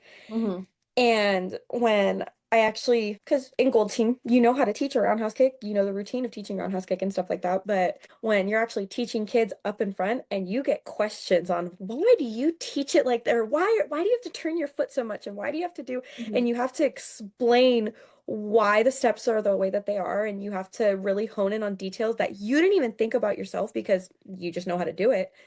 I Hmm. really think that that's what makes your mindset about, oh, I know how to do it, to, oh, no, no, I really know how to do it. And that's where your confidence comes in too. Like we teach self-defense too. We're more going into like self-defense now instead of just basic taekwondo at the studios. When I started doing self-defense, yeah, I know how to do some self-defense. I know how to throw somebody. I know how to, but when we go into our instructor trainings and we actually learn how to teach it and we're explaining it, oh my God, all of the little nuances that I didn't even know I was doing in the throw, I know how to say, and now I know how to talk about it. And it just makes me feel so much more confident in what I'm doing. Like, you have to feel confident in what you're saying, but you have to also feel confident in how you're training it and how you like perform it in front of kids.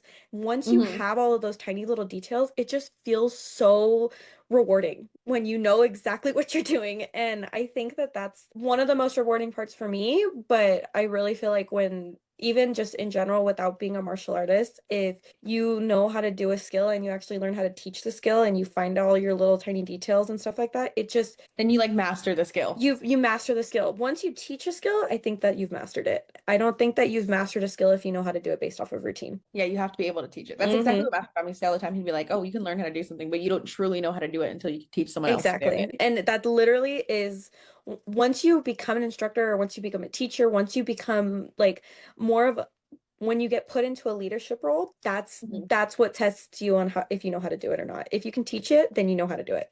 Oh, absolutely. He's So completely do right. you think, as an instructor, now when Hmm. you train, I know you guys do your own instructor trainings too, Hmm. do you over analyze and over criticize your own performance because you're constantly doing that for the students? So like when you do a round kick and you like a roundhouse kick and you know you didn't turn your body all the way, or you're like, Aubrey, come on, like Yes. turn your No, shoulders. I do that all the time. So, I when it comes to like gold team, I teach a lot of the I used to teach a lot of specialty classes. Now I've gone more office in the past couple of weeks because I started university, so it's a lot more. But when I used to do like we have our Pumse team, we have like a weapons class, we have our like even our Saturday classes. If I even do one minuscule thing wrong, like if I don't corkscrew my back on a back kick or something like that, I internally like degrade myself. I'm like, why did you do it like Oh my that? Like, God. why? And it makes me feel sad, like, because I'm supposed to teach the kids the right way, but then Mhm. that also gives me the motivation to train because Yeah. if I don't even give myself the opportunity to train, how am I supposed to be good at this, you know? Hmm. And I think that that's also what motivated me to continue to train was when I actually became an instructor. I stopped taking classes for like a couple of months because I was more in office, but I would take class here and there, and they would be like, "Oh, Instructor Aubrey, you're so good. You're so good." And then I would look at and see my sidekick, and I'd be like, "You think I'm good? That's crazy. Like, that's crazy." Thank you so So, much. yeah, I'm like, "Thank you," but you don't want to know what I'm thinking on the inside because this is like Oh my absolutely God. not. So But whose yeah. opinion do you think is like that hypes you up more? So like when a student tells you that like your sidekick is so good, like I want to be Uh-huh. that when I grow up, or when you tell the student that like their sidekick is really good, like who do you think like that impacts more? I think that, Because well, like think do you know back on what? it when That's you were okay. a student and like say Hmm. Master Dom was like, oh your kick looked really good, you're like, you Yes. know, like. You're like, oh my God. But like now when the Um, kids tell you that, you're like, oh my God, you want to be like me when you grow up? yes. It's so it's such a 50-50 to me because like okay, and I'm not trying to be mean either. This is like one of those things where I'm like, I'm just gonna be honest with myself. I don't think a 5-year-old is gonna know truly how perfect a sidekick is supposed to look. So Fair. when I do a sidekick and I do it like sometimes I'm not gonna lie to you. Sometimes I do it with like 90% technique and not so much power, just so that I can show them how to do it the right way. Yeah. The 5-year-old is looking at me and they're like, like it looks like they've seen stars for the first time. Like it's the cutest expression, and I think that that's what gives me joy is Hmm. like they love seeing the kick. But I know that if I do it the way that I'm supposed to do it, or like the way that I do it during training, they'll probably appreciate it and love it even more. But like now as a second degree black belt, when Master Dom still says my kicks look good, I'm like, thank you, sir. I know I need them to be good. So there was one time that Master Nam was training all of the instructors last year. It was like 8 or 9 months ago.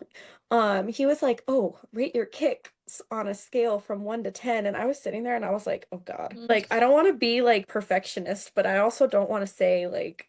My kicks are like mid at best, right? So I work on my kicks a lot. I stretch every day. I my Oh, I sidekick. love I'm that. trying to get my sidekick all the way up to the ceiling Oh my God, type of dude, the vibe. 180 sidekicks are They're so, so hard. they look They're so so hard. good though. Like Yes, I see them that's on my Instagram and I'm just dream. like, I I just want to literally go to like the yes. doctor and then have whatever hip surgery I need to have so that they can open my hips so that I can just I literally that's my dream is to tell my doctor, "Hey, rotate my hips all the way so that I know how it feels all or the way. something," you know? Hmm. And yeah, I get a resistance band and I crank my hips all the way up and I let him sit there and I'm in like excruciating pain for like 30 seconds. Don't do that, by the way. Do as I say, not as I do. Um it hurts, but then I do like a chamber and then I do a side kick, so it doesn't hurt as bad after that. Yeah, then you're But just fine. I'm like maybe 10 degrees away from a full 180. Like I'm That's almost so there, cool. but oh my God, it hurts so bad. I'm like 90 But degrees away from a 180. Okay. girls, your sidekick probably hurts a lot more than mine does, if I'm being honest. Oh yeah, my I'm hips yeah. shot. My hips are shot. That I think that's a universal taekwondo. It's your hips, your Yeah. knees, your back. Like it's everything Your cracks. everything, your whole life hurts from Yes. taekwondo. I get It's called a like the glow full stick. body training. Yes, I get called a glow stick from just Oh my hearing the God. amount of like cracks. Yes, it's crazy. Yeah, that's tough. What we just talked about this, where the students are praising you Mhm. and all that stuff. So what Yeah. like was it a really heavy sense of responsibility that came with realizing that students are looking up to you? Like, what do you when did you realize that like, Mhm. you know, you might have to act a little bit more professional or something like that? Or like was there an incident where, you know, that kind of happened? Or what comes with that too? Like, what do you feel like you needed to Yeah. change going from a teenager as a student to like now a young adult as an Mhm. instructor? So I started instructing at 19, and when I was 19, I was still like that, ooh, that cool, fun new instructor that they don't know that much and stuff like that. And then Master Lee went on vacation for like 2 weeks, and I was like head instructor that those entire 2 weeks. And they just weren't acting the way that they were acting, like with Master Lee and stuff like that. And I was Yeah. confused, but then I was also like, you know what? It's probably just because I'm not like I'm not like an authority figure in their head, right? Hmm. So there was one day that I got like really, really serious, and they were looking at me and they were like, "What are you doing? You know, like why are Hmm. you acting like this?" And I tried to be like really unpredictable because I do. That's something that that I need to work on too, is being predictable because I am pretty predictable. Um, I tried being unpredictable and it worked in my favor and it also didn't. So once Master League came back, I was like, hey, like, how do I become like an authority figure to people? Because, you know, I want to inspire these kids, but I don't really feel like they respect me. Hmm. And he was like, you need to stop acting like they're your friends and you need to be more of not like a sibling figure, but like you need to make it seem like, hey, if Addison were to see the way that I'm acting, how do you think she would feel? Addison's my little sister. Hmm. And I'm like, okay, that kind of makes sense. Kind of doesn't at the time. Yeah. Now it does a little bit. So when I thought about it more, I was like, okay, so I need to be someone that they look up to. How do I do that? I started doing like little mat chats like after class, and I would start talking to them about, you know, my wins and my losses and, you know, little stories that, you know, make me look like a human, but also give them a lesson on what to do in the future and stuff like that.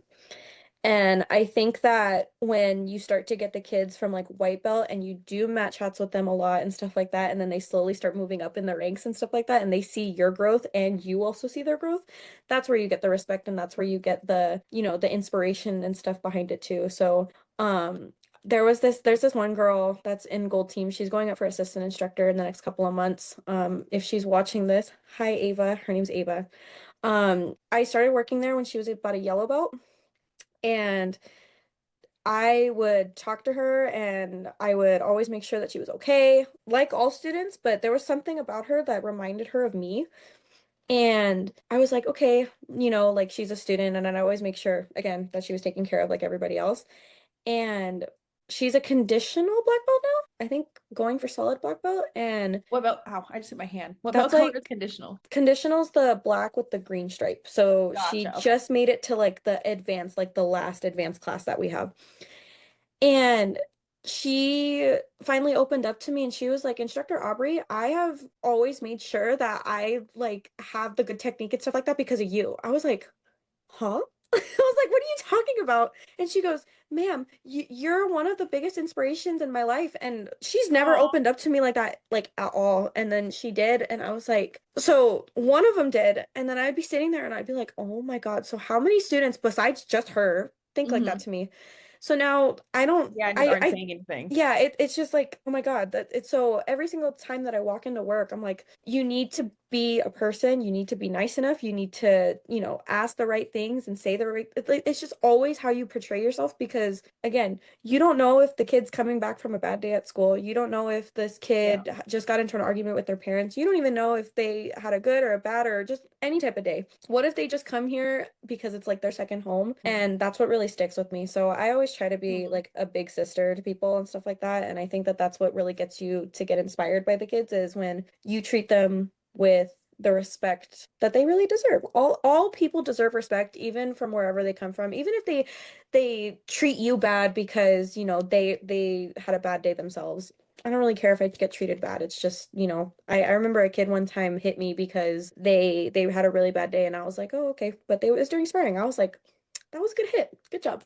I didn't think of it anything of it. So yeah, it's just you love your craft and then you Mhm. inspire kids just by loving your craft and how you say things. Yeah. I love that. Yeah. That's awesome. So what advice would you give someone, a student who like if they come up to you and is like, "Hey, I'm thinking of I want to start teaching. I don't know hmm yet." Like no matter like their age or their belt, like what kind of hmm advice would you give them to put them on the right path to get there or even see if they hmm want to do it or see if they'd actually even like it? I Sorry, that's can a you hear my good I love that question.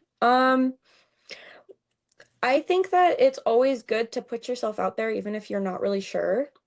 Um, when I started training as an instructor, it was very new for me. I didn't want to do it, but I was also still very apprehensive because, again, I'm an introverted person. So I always, when I talk to students about them wanting to teach, I'm like, okay, well, what do you want to teach first and foremost? Do you want to teach Taekwondo? Do you want to teach math? Do you want to, first, you need to know what you're doing. Yeah. But second, you need to really hone in and make sure that this is what you want to do because you need to learn how to teach. You can't just I really wish that I could wave a magic wand and know exactly what to say and how to say things. I really wish I did. That's not how it works, guys. That's not how it works. I know a lot of people are gifted, like they have the natural, they know what to say. I envy those people. I envy those people so much. But I always want people to know to have a game plan. Always, even if you just write something on a piece of paper. I used to write my lesson plans down all the time. hmm Hey, you're going to teach roundhouse kick. Here, you don't need the steps of roundhouse kick, but teach them the steps of roundhouse kick. And then all together, like I would teach it like that.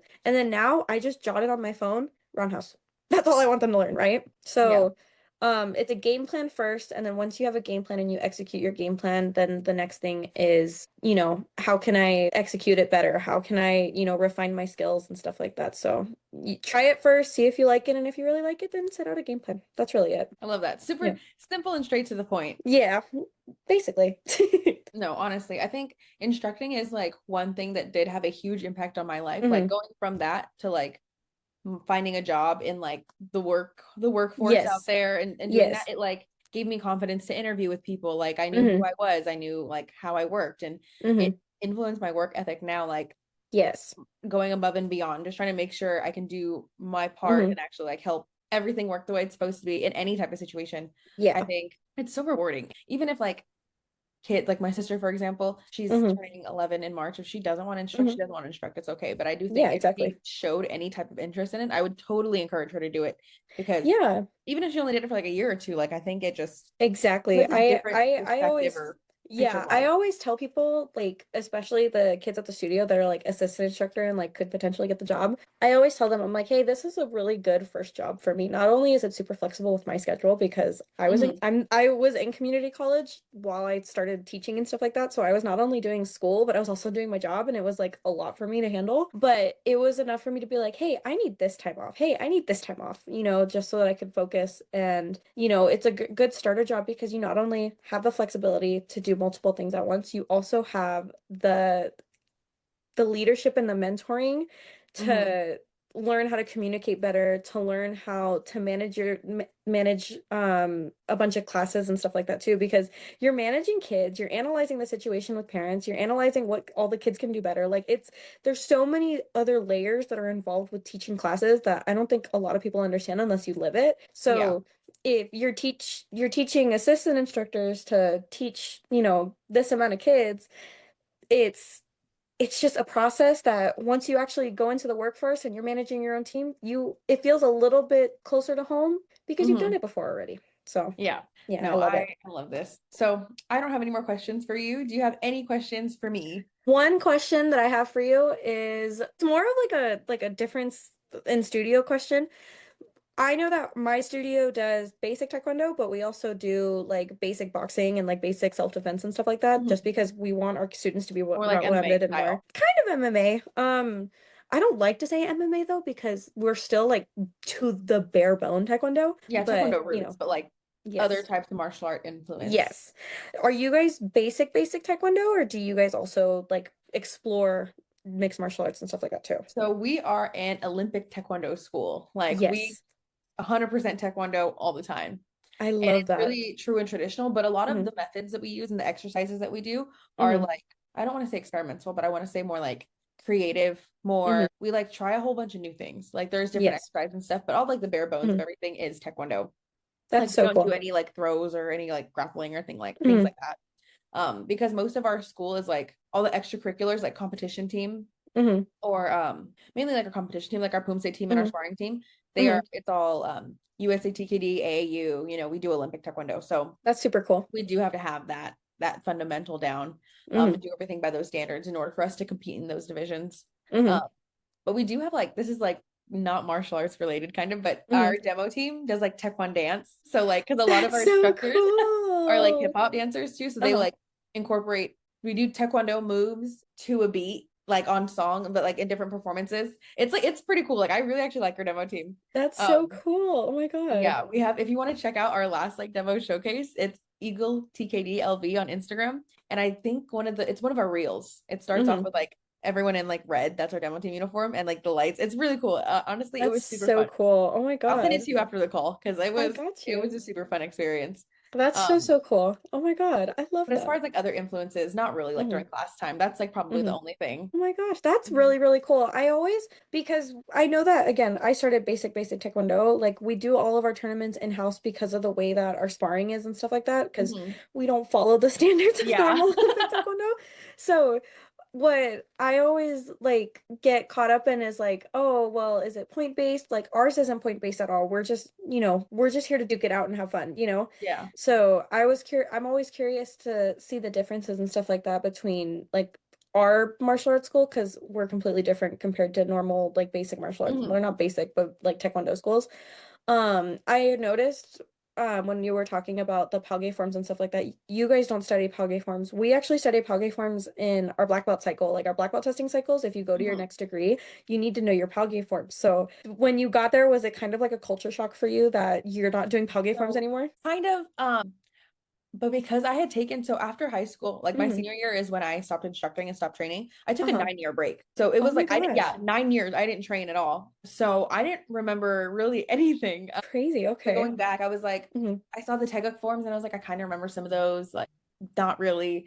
And then Yeah. the Palgea forms, I mentioned them because I know I used to do them, but it's not like I remembered them. So like Yeah. it wouldn't have mattered anyways. And they're like, oh no, we just focus on like the forms that we compete with. So we just did those. And then like it was a culture shock coming back because there were so many things that like were deeply rooted in my training that like Yeah. we just didn't do. Like for instance, for those of you who know choreo back in the day, we used to start and when we like choreo chumbi, you'd go on your toes and like lift on your toes and go up. Yes. That is not a thing anymore. It Right? isn't. It isn't a thing anymore. I You remember, don't do that. oh my gosh, I remember seeing you Mhm. guys doing it when you go up on your toes. And then when I learned cardio, I was like, where are we going up on our toes? Yeah, Where is it? and And you it's not don't. there. So I It's not did there that anymore. actually at one of my trainings, and then one of the masters, my Poomsae coach now, she was like, "We don't do that anymore." I was like, That's a but you could culture shock tell there. all, but you could tell all the other masters were like, you could tell she hasn't been here in a long time. She hasn't That's trained in a long time. crazy. Oh my Or even in God. which form is it? Where you go down your arms. It's You know which not, one? I know which one. I think it's six. Yukjong, Taeguk Yukjong. Yeah. Yes. Okay, yes. You go, yeah, that used to be on your toes as well.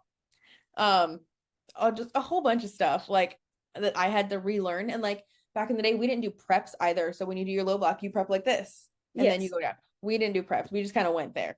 Yes. So now I had to like rewire my brain to like add these extra moves in or these extra Mm-hmm. half moves to like update my style, which was cool Mm-hmm. though because like had everything stayed the same as when I trained, I would have just started training again. I wouldn't really be learning. But now Yes. that everything evolved, I got to go back, learn, and grow as a martial artist too. Yeah. So I do like that everything changed. And to be honest, Pumse looks way cleaner than it did back in the day because I Yes. found some video. There's a demo video of me, Master Vigil, Master Ree, and Instructor Ben. I don't know if you've ever heard of him, but he was an instructor a long time ago. Oh my God. Instructor Ben. We all were This. doing choreo in like a Hmm. square. And Hmm. it was pretty ugly, I'm not gonna lie. But back Oh in the my day, everyone God. was like, oh my God, you guys are so cool. That looks so good. I would never, ever show that video to anybody now. Oh And my then like gosh. even back in the day, Kumgang, I have a video of Master Ree when he did it. You know how we do like the crane stance? Hmm. He like literally like opened up like a clam.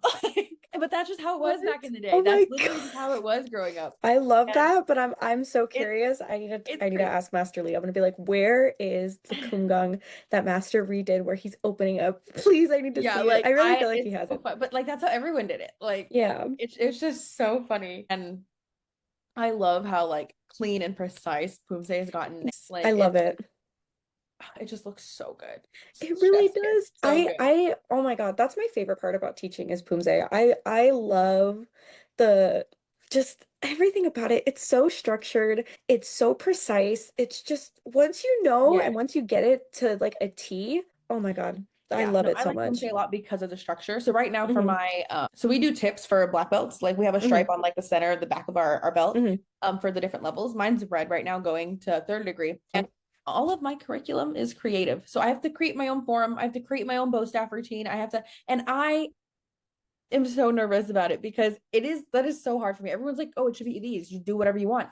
And I'm like, no, like I like having a structure. I like being told Yes. what to do. I like being said like, Yes. hey, this is how you do this. If you don't do this, it's wrong. And I'm like, okay, I know Yes. what to do. Now anything goes, and it's just too much freedom, which is probably why I don't like sparring because sparring is way too much freedom. That's I just think that it's just based off of like the structure of the opponents too, because like if you're both like the same when it comes to sparring, then it's fun. But like if you have somebody that's better and then you're like, I guess worse in a sense, then you're learning even more and you're also trying to think about what to do because this one is just they're just putting too much pressure on you. So it's like it's a It's tough. lot. Yeah, It's a sparring is a lot. lot. I'm not built for that. But my sister though, Your she's good. sister is really, really good at sparring. Thank you. Headshot queen. She's Headshot. crazy. I made Yes. her little Instagram. If you hate plug her, it's Monster Kicks with two S's at the end. If you guys want to check her out on Instagram. 10 out of She's 10. She's great. she is a little insane. Oh my Mm-hmm. God, real quick before we close this out. Mm-hmm. Her last competition, we are at the AAU Combat Games, Mm-hmm. and her opponent and her were like doing the warm-ups on the mat or whatever. Uh-huh. And it was so funny. She was like staring at her opponent, but she has like straight face all the time anyways. Like she's not Mm-hmm. really like a happy-go-lucky kind of kid. Yes. So she had the straight face on, and then the girl like looked at her, and then she like dropped into a splits and did not break eye contact. And I was like, "Are you? I don't think They're you need to intimidate other people right now. I think we're okay. I think we're good. We could just fight." that's her ploy. That's her ploy. She's Like trying to she psych literally people out. dropped into a full splits, no broken eye contact, like locked in. I literally love that though. I I was love like, that so dude, much. mom, go get your kid. Like, what's going on? This is That's crazy. awesome. I wish I could psych somebody out like that. I'm serious. Like when I'm in like a competitive mode, I get serious, but I can't keep that for long. I'm too happy. I'm No. too happy of a person. Yeah, I was like, I'm not competitive in that sense at all. I'm like, Yeah. I don't know. And I'm not saying like I'm really good, but I feel like when I am really confident in what I'm doing, I let Hmm. like my performance speak for itself. So I'll be nice, I'll be Yes. friendly and stuff, da da da. Hmm. But like if then say if I was really good at sparring, I'd still be nice. I'd still be talking to people. Yes. I'd still be like Yes. pretty chill and then just go ham Respect in gets whatever I'm you, yeah, doing. exactly. Respect gets you a lot, like of I feel like respect is better than just performing, like Hmm. respecting your opponents and stuff like that. Always respect your opponents. That's Doesn't what matter if no. you're in a sparring match, even like amateur fighting, like always Yeah. respect your opponents because, You guys are all it's here for the love of the art. Like, exactly. Exactly. but okay. Any other questions for me? Absolutely not. That's really all it was, and I'm very happy with how this went. This was actually really, really fun. Nice. Thanks for coming on. I super appreciate you being here. Thank you. Yeah, and hopefully we have you back on for another episode in a couple months, and talk about something else that comes up. That would be great. And yeah, please follow Inside the Dojo. Please. This is great. Absolutely 10 out Thank of you so 10. much. I will talk to you later. Let All me stop this right. recording. Peace. Thank you. Okay.